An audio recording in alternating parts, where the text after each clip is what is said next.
You can ski back home by yourself from here. With that big belly of yours, 3 hours should be more than enough to make it back," said the man who was once supposed to be my partner for life, my husband, as he carelessly threw his skis aside, laughing loudly. Shocked by his words, my mother-in-law added with an even more sarcastic smile than usual, peering at me from the front passenger seat to the back where I sat, "Let me give you some advice as someone who's been through more of life. Even pregnant women need exercise for an easy delivery." We were near a ski resort, a place about a 2-hour drive from the city where we live. The whole area was a glittering, silver world. Could it be that these two were planning to leave me here, 7 months pregnant? Or were they expecting me to beg for forgiveness and ask for their help, in tears? "All right. But I'll walk back, so I don't need the skis. Please put them back in the car," I said, quietly exiting the vehicle. My unborn baby and myself. To protect the 2 lives, I chose to walk. There was no guarantee of our safety in such a dangerous car. The reason for this would be clear to anyone. Needless to say, misfortune soon caught up with my husband and mother-in-law. 30 minutes after we parted, the relentless calls from my husband began. It was their anguished screams facing a cruel end. But the tragedy that befell them was just the beginning. The truth was gradually revealed. With no escape and cornered, the 2 of them were headed for a fall into the abyss together. My name is Sarah. I work as a surgical nurse in a general hospital on weekdays and enjoy playing tennis on my days off. Being a surgical nurse involves handing scalpels to doctors during surgeries, preparing, and checking instruments as per the surgery's progress. Standing for long hours without losing concentration can be both mentally and physically taxing. Yet, saving lives is the most fulfilling aspect of my job. I maintain my mental and physical balance by sweating it out. Soaking in the sunshine at my tennis club and giving my all to move my body is my ultimate form of refreshment. That's where I met my husband, John. I often had the chance to teach him the basics of tennis since he was a beginner, and our closeness naturally grew due to our similar ages. He is working in the welfare department, a very gentle soul, always enveloping me with his kind smile. That smile probably softened the atmosphere at the otherwise stoic office front. His calmness brought me peace, and before I knew it, his warmth became my place of comfort.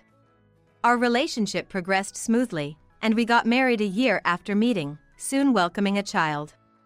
I'm currently 7 months pregnant, taking a break from work and living a relaxed life. It was supposed to be a time filled with happiness. However, reality was, "Mom, what do I do?"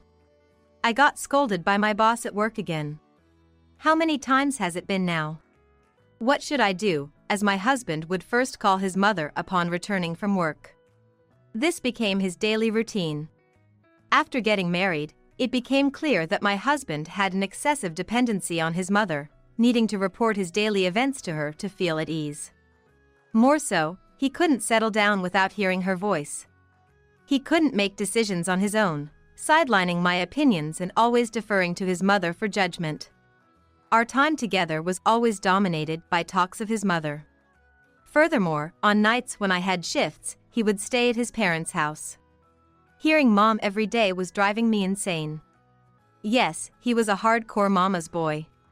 Yet, my husband had a strong sense of cherishing others, never spoke harshly to me, and was especially kind to those older than himself. His gentle manner was well regarded by everyone around him. I deeply respected my husband for this. I was attracted to his kindness, and while I couldn't deny his devotion to his mother, it was something I felt I should learn from. It was his form of kindness, I told myself, turning a blind eye to his and his mother's relationship. However, our peaceful life began to crumble due to a mere trivial incident. "Huh? The button on your dress shirt is still missing." One day, my husband noticed a button missing from his work shirt and panicked, about to call his mother, but my words "I'll fix it, don't worry" prevented the situation from escalating. However, that night, being pregnant, I felt my belly hardening and decided to rest, leaving the button unattached, and the night passed by. The next morning, realizing the button was still missing, my husband seemed to panic and reached for his phone. See, I should have asked Mom to take care of it. What should I do now? I need to tell her quickly, he said, holding his phone, pacing back and forth, which made me feel a bit uneasy. Still, I tried to appease him. Sorry about yesterday. I was feeling too sick to do it. But you have other dress shirts, right? He stopped in his tracks and looked at me with malice. What are you saying? I decided with Mom to wear this shirt yesterday. Now I can't wear what Mom picked out for me. It turned out his daily outfits were even decided by his mother. I felt a sense of fear and revulsion at his behavior. You're kidding, right? How much of his life was controlled by his mother? Mom, what should I do? Mom, help me. I don't know what to do. My husband hurriedly called his mother, mumbling in a low voice. Although I couldn't hear everything, I was sure he was complaining about me not attaching the button. In my husband's eyes, if it's not as per his mother's directions, he can't proceed confidently, making me just a wife in title, not a significant partner in life.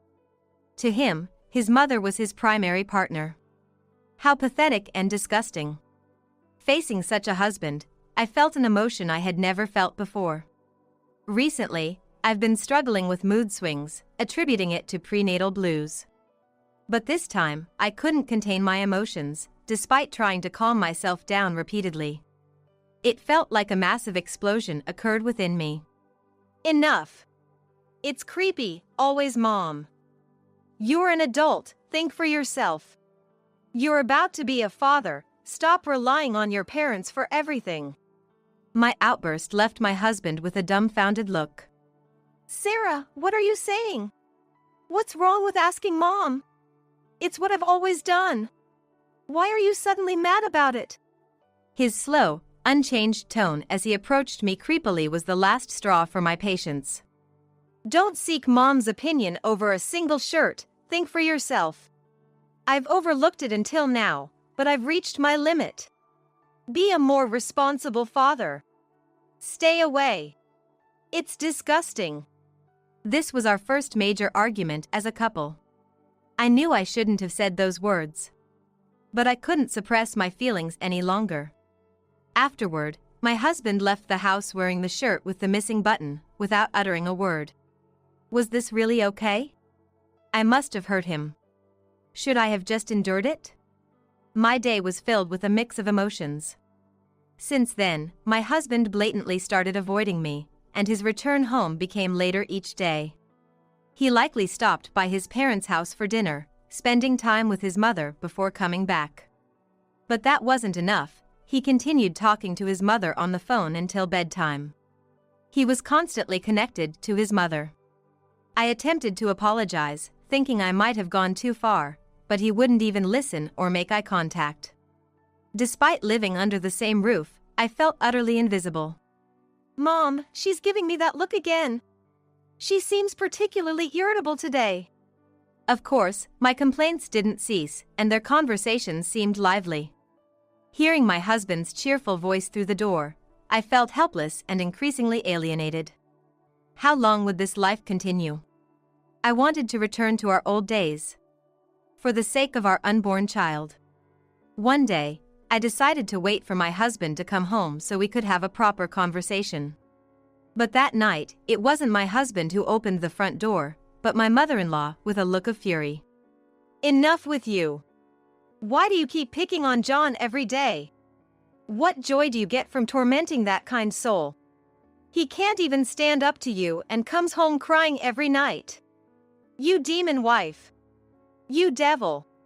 Suddenly, my mother-in-law burst into the house and began yelling at me, her eyes filled with madness. I felt so threatened that I couldn't move, paralyzed by fear. When did I ever bully my husband? Using your pregnancy as an excuse not to cook dinner, lazing around every day, who do you think you are? John is working hard every day for you, and you just sit back and relax, you lazy woman. What is this all about? Why am I being painted as the villain? My mind went into panic, and I couldn't find the words to speak. Unable to even say you've misunderstood, tears started to overflow as I stood there trembling. Seeing me cry only angered my mother-in-law further. Why are you crying? John is the one who should be crying. Or do you think crying will solve everything? You coward. You wicked wife. Marrying you was a mistake, she continued to berate me without stopping. Feeling helpless, I could only look down and cover my ears, barely managing to whisper I'm sorry as my mother-in-law seemed ready to pounce on me. I knew everything she was saying was false, and I had no reason to apologize. But saying I'm sorry was the only way I could think of to escape the situation as quickly as possible. As expected, my mother-in-law, seeming triumphant, puffed out her chest and said her final words with her arms crossed. Good, you understand. You stupid wife. If you ever bother John again, you know it won't end well. After she left, glaring at me till the last moment. The storm passed, and only the sound of my heartbeat filled the silent room. John's dependency on his mother escalated, and soon, he started spending all his time at his parents' house except for weekends. Even when he came home on weekends, it was only to pick up some clothes and necessities, and he barely stayed for an hour. During that time, we hardly spoke. One Saturday morning, as I began to wonder if there was any point in us staying together under these circumstances, my husband suddenly appeared at the door. Sarah. I've come to pick you up. Let's go on a trip right now, he called out. Confused, I walked towards the entrance. Lately, things haven't been great between us. It looks like you've reflected on it, so I'm willing to forgive you. It's not good for the baby in your belly if we keep up this atmosphere, so let's start fresh and go skiing. His words, said with a smile reminiscent of old times, took me by surprise. What? Skiing? You've never skied before, have you? And with my belly almost 9 months along, I can't possibly ski. I was flustered by his bizarre suggestion. While I appreciated his attempt to break the ice between us, why skiing? My husband, ignoring my reluctance, insisted, there's a ski resort about 2 hours away by car. A senior at work told me about it.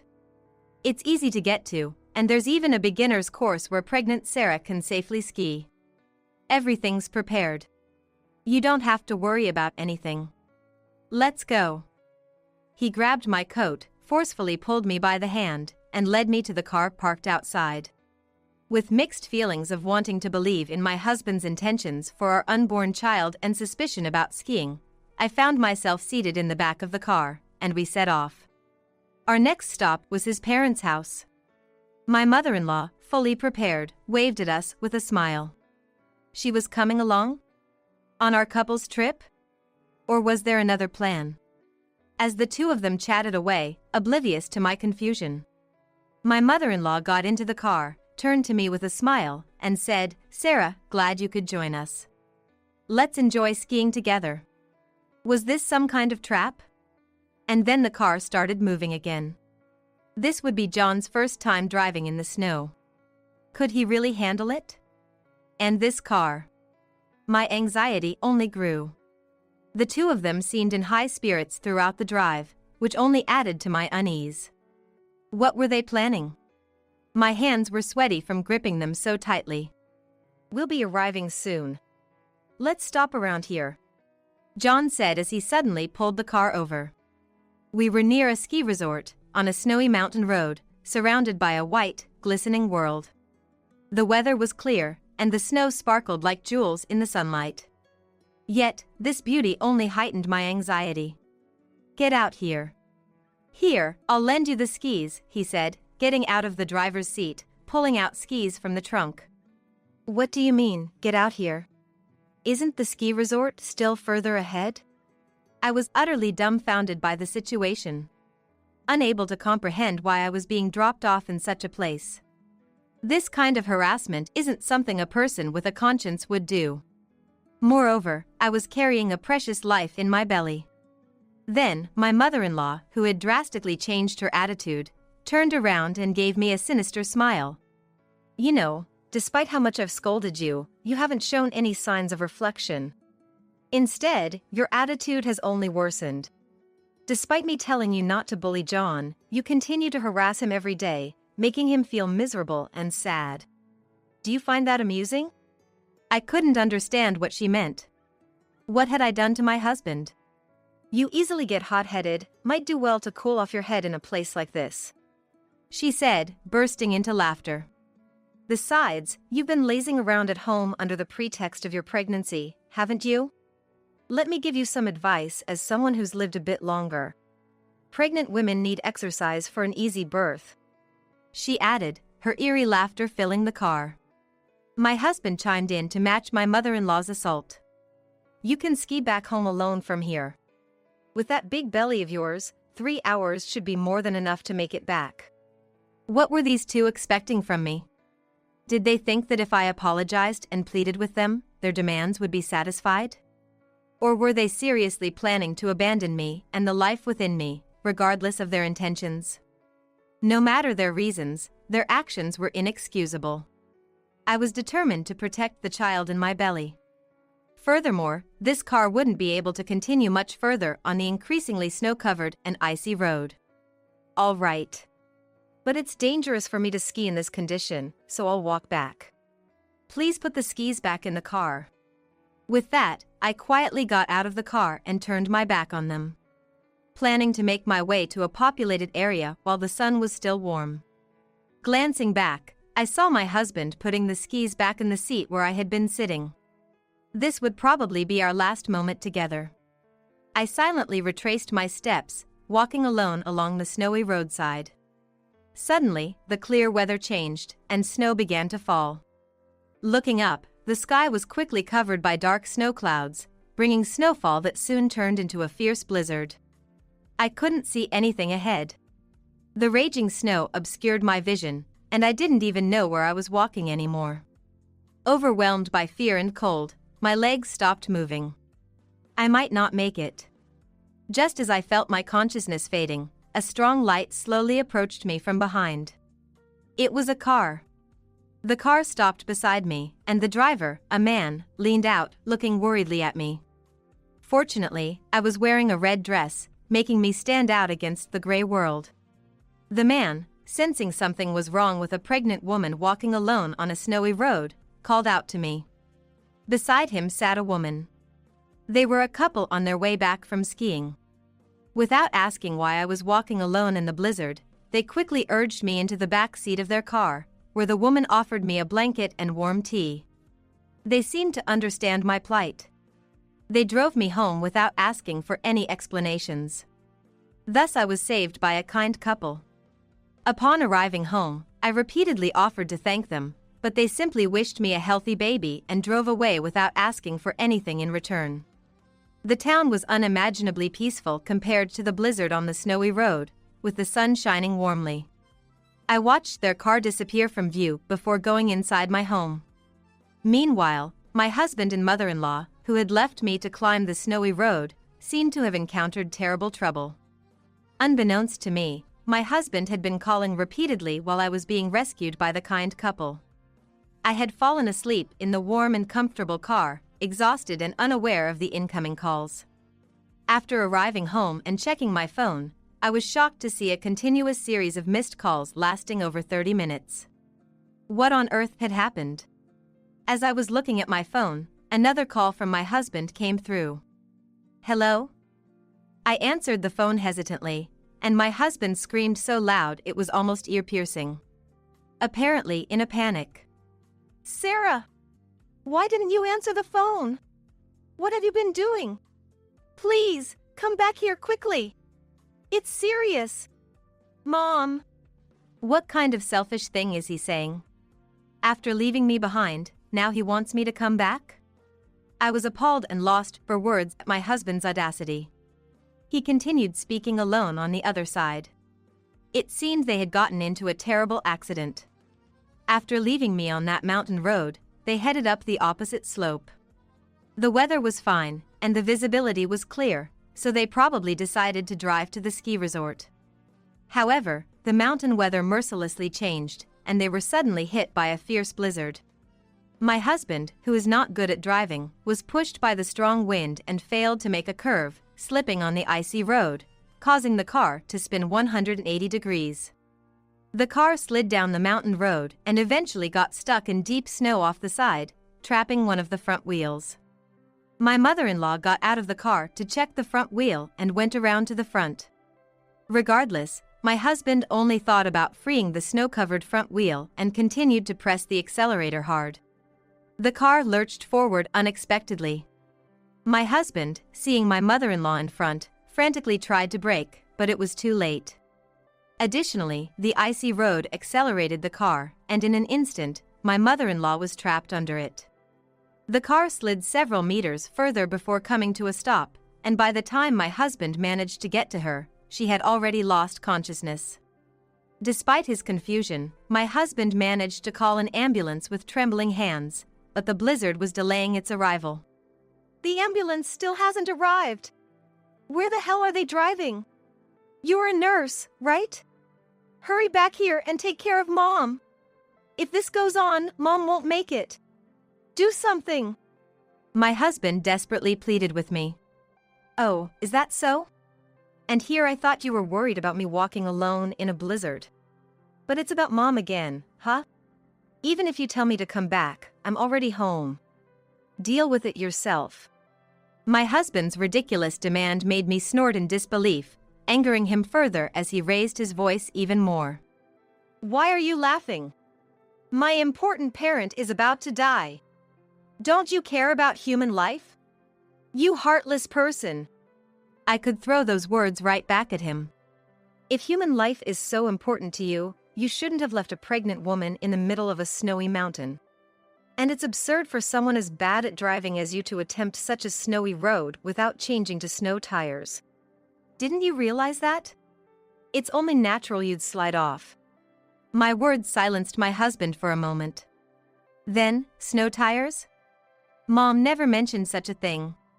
How was I supposed to know? The plan was all Mom's idea, I just followed it. The recklessness of attempting to ascend a snowy road with no knowledge whatsoever was astounding. Probably, my mother-in-law was so focused on harassing me that she forgot to consider changing the car's tires. Or maybe she truly didn't understand the dangers of the snowy mountain. At this point, it didn't matter. I had no time to waste talking to such an incompetent husband. I've been involved in many surgeries as a nurse, but I'm not a doctor. I can't casually treat someone with serious injuries. I can't be responsible for a critical life. All I can say is to stay calm and wait for the ambulance. That's it. With that, I unilaterally ended the call. It was a few days later when I learned of my mother-in-law's condition. I had decided to leave my husband and move out, already making preparations for a new life. I planned to stay with my parents and raise my child there after giving birth. Most of my belongings were already moved out in a small truck, and I had come back home for a final check when I saw my husband, who had returned after several days. He was sitting on the sofa, looking exhausted. As soon as he noticed me, his demeanor changed. And he stormed over to me, yelling furiously. Why didn't you save Mom that day? Because of you, Mom can't come home. She's been in the hospital since then, not fully recovered, now paralyzed and unable to walk or speak properly. She'll have to live in a facility, undergoing rehabilitation. It's your fault. You ruined Mom's life. You traitor. I'll never forgive you. No matter how much he screamed, I was no longer the trembling, apologetic figure of that day. I have a life to protect. I stared back at him unflinchingly. What's with all this, Mom, you mama's boy? If Mom's life is so precious, then don't just blindly follow her orders. Think and act for yourself. Changing to snow tires in the mountains is basic knowledge. Who accelerates when someone is in front? Don't underestimate the mountains. My words made my husband's face turn even redder. Shut up. Don't blame me for this. I got hurt too, you know. Look at my back. Your ski pole stabbed right below my neck. I nearly died. Saying this, my husband lifted his sweater to show me his back. Indeed, there was a painful-looking scar. That happened because you carelessly put the skis back in the back seat instead of properly securing them in the trunk. This accident could have been prevented if you had done so. That's what I've been saying. It's your and your mother's fault for underestimating the mountain. And I have a life to protect. You disregarded that precious life by leaving me in the freezing cold. You're no father or anything of the sort to anyone. With that, I thrust the prepared divorce papers at my husband. From now on, you can spend your life taking care of your precious mom and have fun living just the two of you. I'll go on with the child in my belly. Let's end this here. My husband snatched the divorce papers from me and threw them away. The combination of his mother's paralysis, our divorce, his own injuries, and various other issues had probably overwhelmed him, leading him to react irrationally.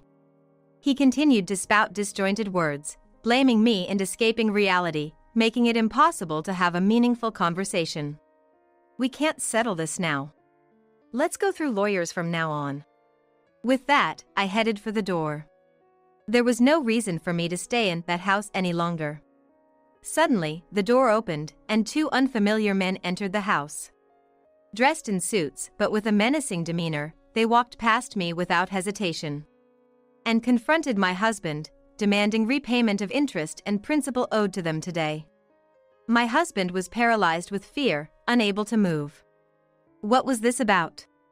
Apparently, my mother-in-law had been involved in a dubious religious group, making substantial donations that she couldn't afford with her pension alone. This began even before our marriage, with her joining the religion to find a way to drive me away out of jealousy.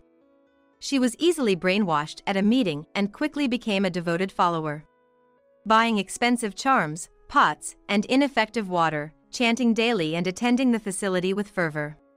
She was so impressed by the leader's words that she made hefty donations.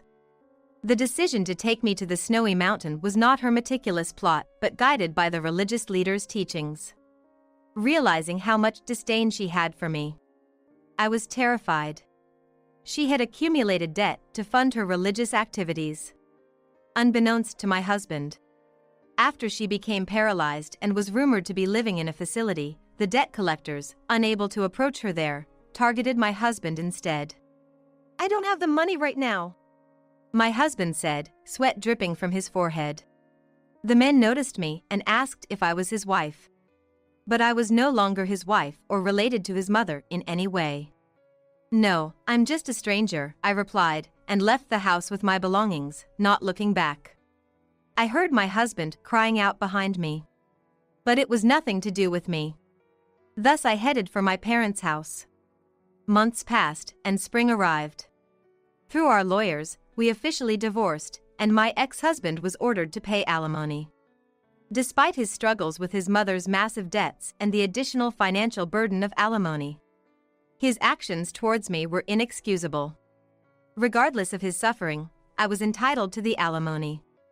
Another source of his misery was his paralyzed mother, relying on his care for daily life.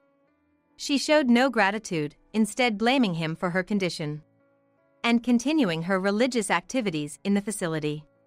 However, there were numerous complaints from other users, and they were repeatedly evicted from the facility and moved into a new facility, apparently moving from one facility to another. My ex-husband pleaded with her to stop, leading to endless arguments. Meanwhile, I gave birth to a healthy baby girl. With my parents' support, I'm navigating the challenges of motherhood and enjoying peaceful days. Holding my warm, precious life, I remember the couple who saved me in the snowy mountain. If it had not been for the couple who rescued me in the snowy mountains that day, I might not have had this life. Though I never know their names, I hope to tell them someday how their kindness led to the birth of my